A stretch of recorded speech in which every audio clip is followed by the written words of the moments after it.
ప్రభుత్వం ఇవ్వదలుచుకున్న 7 వైట్ పేపర్స్లో ఆ సిరీస్లో ఇది రెండోది. ముఖ్యంగా అమరావతి.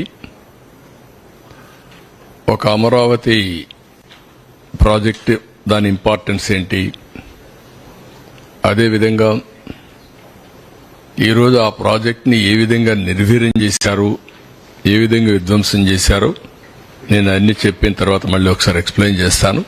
ఆంధ్రప్రదేశ్ ముఖ్యమంత్రి నారా చంద్రబాబు నాయుడు శ్వేతపత్రాలు విడుదల చేసేందుకు సిద్ధమయ్యారు.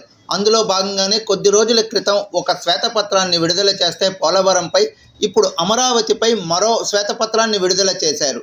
అధికారుల సమక్షంలో పవర్ ప్రజెంటేషన్ చేస్తూ కళ్లకు కట్టినట్టు ప్రతి అధికారికి అమరావతి అంటే ఇలా ఉండాలి, ఇలా చేయాలనుకున్నాను అంటూ అమరావతిని ఎలా ఉంటుందో చూపించేందుకు ప్రయత్నం చేశారు.